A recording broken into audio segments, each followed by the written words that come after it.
9 नवंबर को उत्तराखंड की स्थापना के 25 वर्ष पूरे हो रहे हैं और राज्य स्थापना की रजत जयंती के उपलक्ष्य में उत्तराखंड विधानसभा का 2 दिवसीय विशेष सत्र आज से शुरू हो गया है। उत्तराखंड विधानसभा में पहुंचने पर विधानसभा अध्यक्ष ऋतु खंडूरी ने सबसे पहले राष्ट्रपति द्रौपदी मुर्मू का स्वागत किया। उसके बाद नेता प्रतिपक्ष यशपाल आर्य और फिर सीएम पुष्कर सिंह धामी ने स्वागत किया।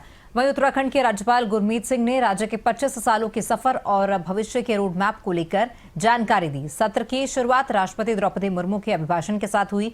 संबोधन में राष्ट्रपति द्रौपदी मुर्मू ने कहा कि उत्तराखंड के विकास में महिलाओं की अहम भूमिका है।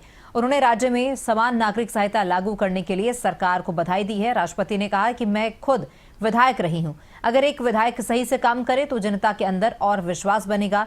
मैं देखकर खुश हूं कि विधानसभा डिजिटल हुई है। उत्तराखंड की सुंदरता और संस्कृति दोनों से प्रदेश समृद्ध है।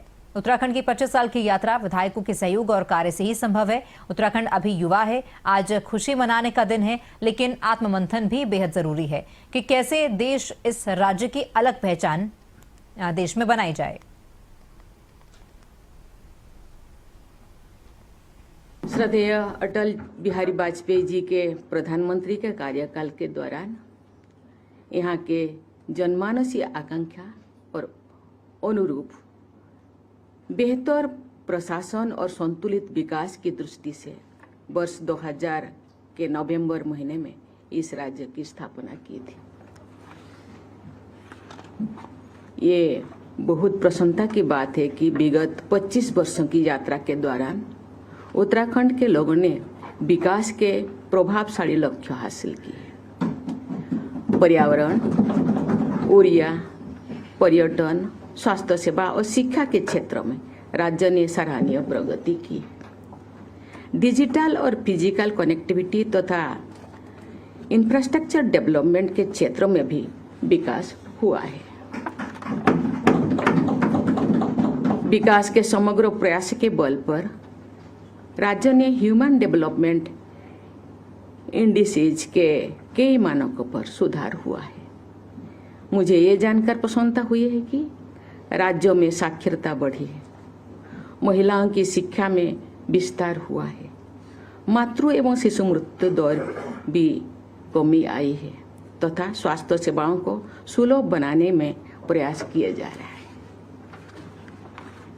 महिला सशक्तिकरण की दिशा में किए जा रहे प्रयासों की मैं विशेष सराहना करती हूँ।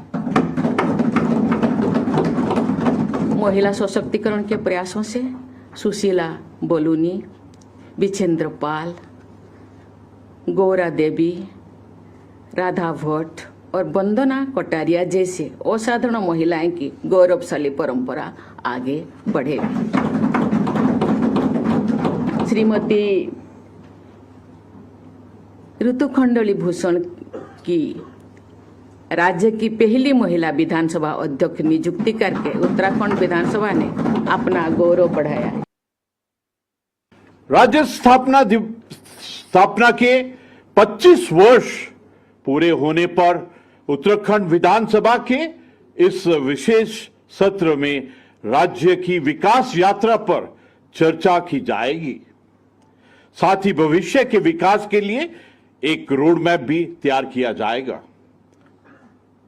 मुझे विश्वास है कि इस सत्र में चर्चा परिचर्चा से राज्य के विकास को नई दिशा मिलेगी और यह विशेष सत्र उत्तराखंड के उज्जवल भविष्य की नींव रखेगा। देवभूमि उत्तराखंड ने इन 25 वर्षों में विभिन्न क्षेत्रों में कई महत्वपूर्ण उपलब्धियां अर्जित की हैं।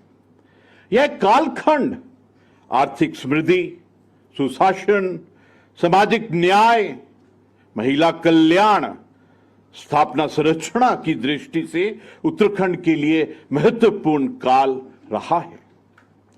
इन उपलब्धियों के प्रतिफल स्वरूप हमारा प्रदेश समृद्ध उत्तराखंड एवं सशक्त उत्तराखंड की ओर अग्रसर है। प्रदेश के विकास में मातृशक्ति, युवा शक्ति और पूर्व सैनिकों की अहम भागीदारी उल्लेखनीय है। आदरणीय राष्ट्रपति महोदय का संपूर्ण जीवन संघर्ष, समर्पण, राष्ट्र प्रेम, राष्ट्र सेवा का अनुपम उदाहरण है। आपके व्यक्तित्व में मातृत्व की ममता, सेवा का संकल्प और राष्ट्र के प्रति अटूट समर्पण का अद्भुत संगम निहित है। आपने सदैव अंतिम पायदान पर खड़े व्यक्ति के कल्याण को प्राथमिकता देते हुए समाज के वंचित, शोषित एवं पिछड़े वर्गों के सशक्तिकरण और उत्थान के लिए कार्य किया है। निजी जीवन में अत्यंत विषम परिस्थितियों का सामना करते हुए भी आपने हमेशा राष्ट्र सर्वोपरि की भावना से कार्य करते हुए समाज जीवन में अपना योगदान दिया है।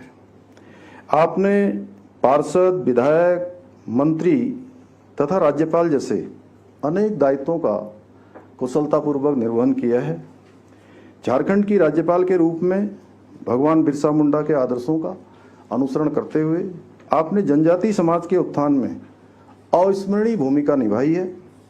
आदरणीय राष्ट्रपति महोदया, ये दूसरा अवसर है जब उत्तराखंड की विधानसभा में हमारे देश के माननीय राष्ट्रपति महोदय का अभिभाषण हो रहा है।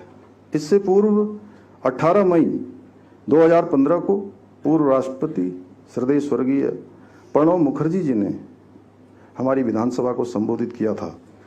देश की प्रथम नागरिक के रूप में आपका उत्तराखंड की विधानसभा में दिया जाने वाला ऐतिहासिक अभिभाषण हमारे राज्य के इतिहास में स्वर्णाक्षरों में अंकित किया जाएगा।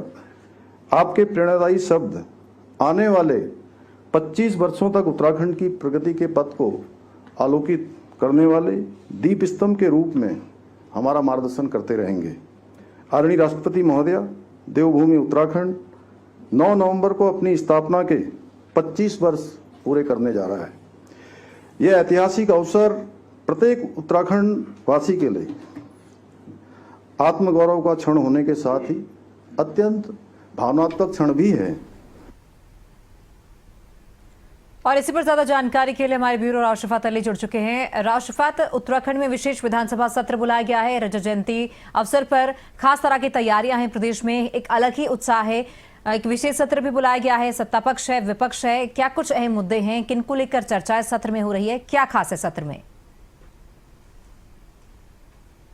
बिल्कुल, देखिए, उत्तराखंड के लिए बड़ा ऐतिहासिक क्षण है और कई ऐतिहासिक प्रश्न लिखे जा रहे हैं, क्योंकि उत्तराखंड पृथक राज्य जब बना तो इसको 3 कैटेगरी में हम डिवाइड कर सकते हैं कि पास्ट क्या था, प्रेजेंट क्या है और फ्यूचर क्या होने वाला है। यानी उत्तराखंड जब बना तो किन हालातों में बना, क्या रिसोर्सेज थे, क्या सोर्सेज थे, और इन 25 वर्षों में उत्तराखंड ने क्या कुछ विकास किया, क्या खोया। इसके साथ फ्यूचर है, आगे उत्तराखंड के रोडमैप क्या होंगे, तो इसी को लेकर के सदन के बाहर भी चर्चा है, सदन के भीतर भी चर्चा है। जनता को भी इंतजार है कि उनके जनप्रतिनिधि किस तरह की यहाँ चर्चा कर रहे हैं। और कई मायनों में ऐतिहासिक मैं इसलिए कह रहा हूं क्योंकि देश की जो राष्ट्रपति हैं, राष्ट्रपति महोदया, वो पहुंची थी, उन्होंने अपना संबोधन दिया और उत्तराखंड के जो विकास का एक खाका था उसकी उन्होंने तारीफ की। कुछ जो विधेयक पास हुए उत्तराखंड में उसकी उन्होंने तारीफ की। मातृशक्ति का रूप यहाँ दिखाई दिया, क्योंकि विधानसभा जो अध्यक्षा है वो रीतू खंडूड़ी है और देश की जो राष्ट्रपति हैं वो भी एक महिला है, तो मातृशक्ति भी यहाँ पर दिखाई दी। लेकिन जैसा मैंने कहा कि 3 कैटेगरी में इसको बांटा जा सकता है कि किन रिसोर्सेज में, किन हालातों में उत्तराखंड बना था। तो उस वक्त देखिए 3 राज्य बने थे, एक 9 नवंबर को क्योंकि उत्तराखंड बना था, 15 को अलग राज्य बना था छत्तीसगढ़। तो अलग अलग राज्यों में उत्तराखंड कहां पहुंचा इन 25 वर्षों में, तो ये है। और दूसरा चिंता का विषय भी है कि आखिर इतनी तरक्की क्यों नहीं कर पाया, क्योंकि कुछ लोग मानते हैं कि जो सपने हैं वो अब पूर्ण नहीं हुए हैं, वो अभी अधूरे हैं। उत्तराखंड के जनता ने जो सपने देखे थे, तो ये तमाम चर्चा होनी है कि इन 25 वर्षों में उत्तराखंड कहां गया। लेकिन इसके साथ साथ कुछ सवाल भी खड़े होते हैं कि इन वर्षों में, 25 वर्षों में 12 मुख्यमंत्री उत्तराखंड की जनता ने देखे हैं। अगर 2 और कार्यकाल लगाएं, वैसे 10 होते हैं, लेकिन अगर रिपीट किया जाए तो 12 मुख्यमंत्री जनता ने देखे हैं उत्तराखंड में। तो ये सवाल भी खड़े होते हैं। इसके साथ जो सरकारें हैं, उन सरकारों में अस्थिरता रही, मुख्यमंत्रियों की कुर्सी चली गई, तो ये तमाम चीजें। लेकिन अभी जिस तरह से राज्य सरकार ने काम किया, तो ऐसा नहीं कि विकास नहीं आ, कोई सरकार ऐसा नहीं चाहती कि उसके कार्यकाल में विकास ना हो। लेकिन सबसे बड़ी जो समस्या उत्तराखंड में वो है राजनीतिक अस्थिरता की। तो जब तक उत्तराखंड में स्थिर राजनीति नहीं होगी तब तक विकास संभव नहीं है। लेकिन अगर अलग अलग पहलुओं पर चर्चा करें तो शिक्षा की, स्वास्थ्य की, तो ये तमाम इतनी परेशानियां थी जब उत्तराखंड बना। हालांकि उत्तरांचल इसका नाम था, लेकिन 1 जनवरी 2007 को उत्तराखंड इसका नाम तब्दील कर दिया गया। उसके साथ साथ कुछ व्यवस्थाएं जो होनी थी, जब 9 नवंबर 2000 को उत्तराखंड बना तो अंतरिम जो सरकार बनी थी उसमें 30 विधायक थे, जिनसे 22 जो विधायक थे वो उत्तर प्रदेश के, क्योंकि उत्तर प्रदेश से अलग होकर के उत्तराखंड बना था, तो 22 विधायक थे और 8 जो विधान परिषद के सदस्य थे, तो वो 30 सदस्यों के रूप में बना था। लेकिन 2000 उस वक्त जब मुख्यमंत्री बने स्वामी नित्यानंद, उनके बाद फिर दोबारा मुख्यमंत्री बदले गए, तो उसमें भगत सिंह कोश्यारी थे। उसके बाद चुनाव हुए 2002 में, तो नारायण दत्त तिवारी का जो कार्यकाल था वो एक स्वर्णिम कार्यकाल था। उसमें जो विकास का खाका एक बना, उसकी चर्चा सदन में भी हुई, क्योंकि यशपाल आर्य जो नेता प्रतिपक्ष हैं उन्होंने भी जिक्र किया। उन्होंने तो ये भी कहा कि उत्तराखंड के योगदान में कांग्रेस का भी बहुत बड़ा हाथ था। कांग्रेस के कई अधिवेशन हुए और जिस वक्त उत्तराखंड बन रहा था तो सोनिया गांधी ने अपना समर्थन दिया, 112 जो सांसद थे संसद में उन्होंने अपना समर्थन दिया। खैर ये चर्चा सदन के भीतर चल रही, नेता प्रतिपक्ष ने कहा। लेकिन उन्होंने ये भी कहा कि इन 25 वर्षों में जो जिक्र किया सबसे ज्यादा वो अपनी ही सरकार का किया। जब नारायण दत्त तिवारी की तत्कालीन सरकार थी, उन्होंने कहा कि किस तरह से विकास हुआ, उद्योग आए, किस तरह से बड़े बड़े जो उद्योग घराने आए वो आए और पलायन रुका। तो उस वक्त की चर्चा यशपाल आर्य ने सदन के भीतर की। कई सवाल उठाए अधिकारियों की कार्यशैली को लेकर के, यशपाल आर्य ने सदन के अंदर सवाल उठाए कि अधिकारी मनमाने तरीके से काम करते हैं। तो ये तमाम चर्चा इस वक्त सदन में चल रही है। लेकिन सवाल यही है कि आने वाले अगले 25 वर्षों में राज्य सरकार का या जो सरकारें रहेंगी उनका रोड मैप क्या होगा, इस पर एक विस्तृत चर्चा है अभी, क्योंकि कार्रवाई चल रही है और सब अपनी अपनी चर्चा में इसमें हिस्सा लेंगे। सदन के भीतर सब अपनी राय को रखेंगे। लेकिन इतना जरूर है कि 25 वर्षों में जो लोग मानते हैं कि अभी उतना विकास उत्तराखंड के हिस्से में नहीं आया है जितना विकास उत्तराखंड में होना चाहिए था। और जैसा मैंने जिक्र किया कि जो राजनीतिक अस्थिरता है वो सबसे बड़ा पहलू, सबसे बड़ा कारण उत्तराखंड में बनी रही है। समन, बिल्कुल, बहुत शुक्रिया राव शफात जानकारी के लिए।